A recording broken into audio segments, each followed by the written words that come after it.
Hai, salam jumpa kembali bersama saya Ibu Maria Watini yang saat ini ingin mengajak teman-teman Bapak Ibu sekalian untuk pujian bersama-sama.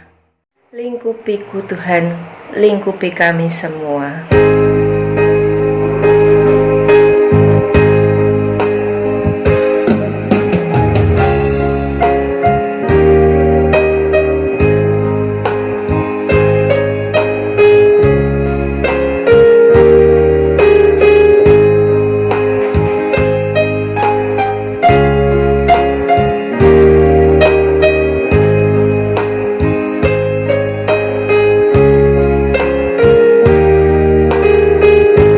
Kami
Tuhan, hati kita tenang, hatiku tenang, hati kita semua tenang, sebab Dialah Allah kami, Allah yang berkuasa dan selalu melingkupi kami di saat kami terkena bahaya.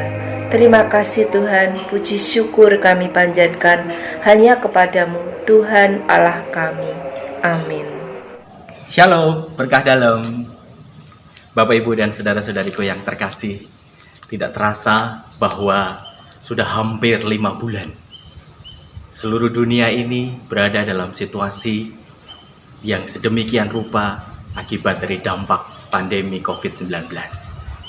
Bahkan negara kita Indonesia telah hampir 2 bulan berjibaku dengan kondisi pandemi COVID-19 ini.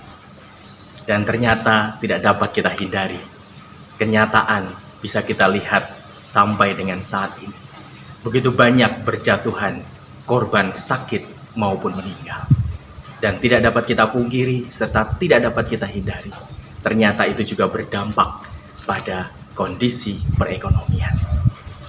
Setelah pandemi COVID-19 ini, ternyata disusul dengan kondisi resesi ekonomi di seluruh dunia. Kenapa? Karena seluruh roda bisnis perputaran itu berhenti oleh karena kondisi lockdown, oleh karena kondisi social distancing, oleh karena kondisi physical distancing dan sebagainya.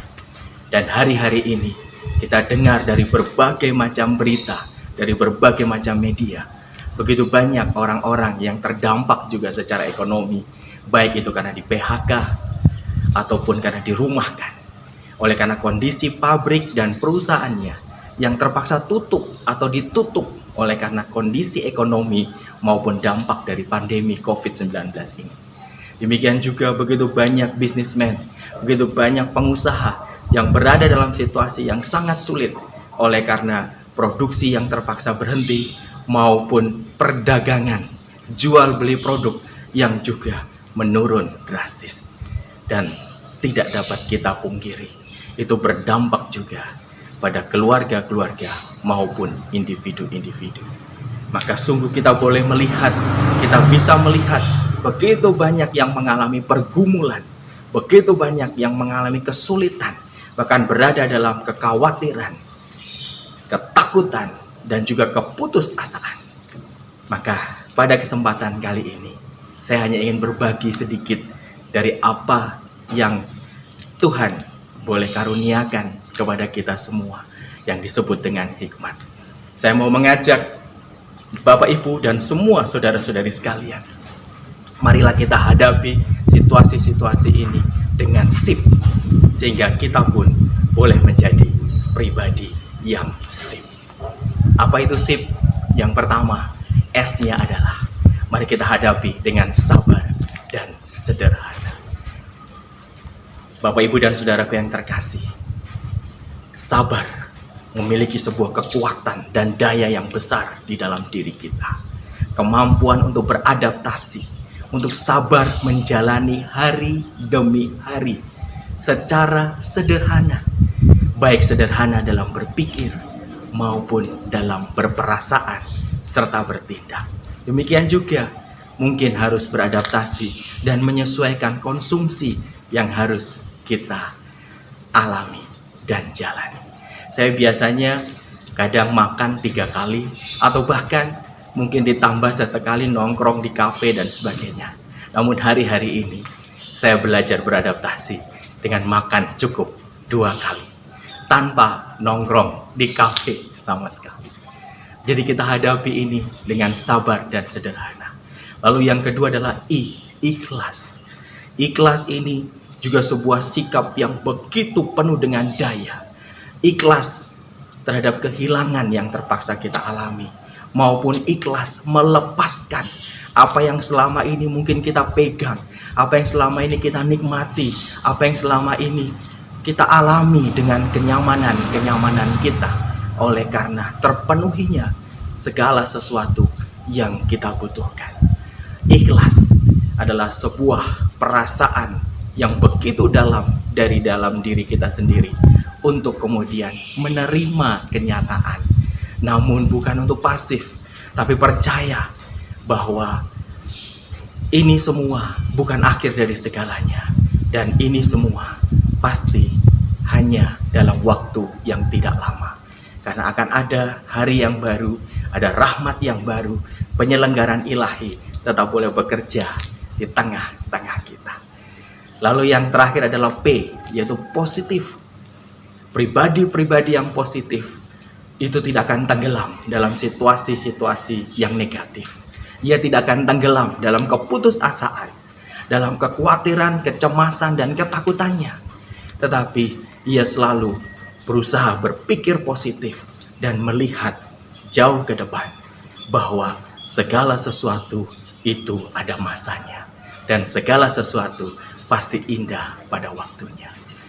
Dalam surat Yakobus 1 ayat 12 dikatakan, berbahagialah orang yang bertahan dalam pencobaan, karena jikalau ia sudah tahan uji, maka ia akan menerima mahkota kehidupan yang dijanjikan Allah kepada barang siapa yang mengasihi Dia. Maka mari kita bertahan dalam pencobaan yang kita alami ini, dan kita tahan uji dengan sikap yang sip itu tadi, yaitu sabar dan sederhana, ikhlas dan positif. Sehingga nanti ketika waktunya tiba, kita akan menerima mahkota kehidupan itu. Karena sesungguhnya Allah adalah pribadi yang hidup dan Ia adalah Allah yang setia, tidak pernah meninggalkan kita. Sehingga segala sesuatu kita boleh berkata bersama dengan Rasul Paulus bahwa segala perkara ini dapat kutanggung di dalam Dia yang memberikan kekuatan kepadaku, sebagaimana tertulis di Filipi 4 ayat 13. Begitu juga ketika Yesus bersabda kepada para murid di dalam Matius 6 ayat 31 sampai dengan 34. Apakah yang perlu kamu khawatirkan? Apakah yang perlu kamu takutkan? Janganlah khawatir, sebab Bapamu yang di surga tahu apa yang kamu perlukan. Carilah dahulu kerajaan Allah dan kebenarannya, maka semua itu akan ditambahkan kepadamu. Biarlah kesusahan sehari cukuplah menjadi sehari, karena esok mungkin ada lagi kesusahan ataupun pergumulannya. Maka dengan sikap yang sabar dan sederhana tadi, dengan ikhlas serta selalu positif, mari kita jalani hari demi hari. Dengan sikap sip ini, semoga akan membawa kita untuk menjadi pribadi yang mengalami 5B, bahkan 7B. Apa itu? 5B, yaitu selalu bersyukur. Sehingga akhirnya kita bisa tetap setia berdoa, tetap selalu beriman dan berpengharapan. Sehingga akhirnya kita bisa tetap bersuka cita di dalam segala hal. Dengan demikian, ketika kita menjalani 5B ini, semoga dalam rahmat Tuhan kita tetap berbahagia dan akhirnya kita bisa tetap berbagi kasih, minimal kepada keluarga kita sendiri di rumah maupun kepada keluarga besar kita serta sesama yang ada di luar kita. Karena sesungguhnya Allah kita setia dan Ia tidak akan pernah meninggalkan kita. Amin. Mari kita jalani hari-hari ini dengan kekuatan yang dari Tuhan. Jadilah pribadi yang sip, sabar dan sederhana, penuh keikhlasan dan selalu positif. Sehingga kita alami, kita menjadi pribadi yang selalu bersyukur, berdoa, beriman, berpengharapan dan bersuka cita senantiasa. Sehingga dengan demikian kita tetap berbahagia dan bisa berbagi.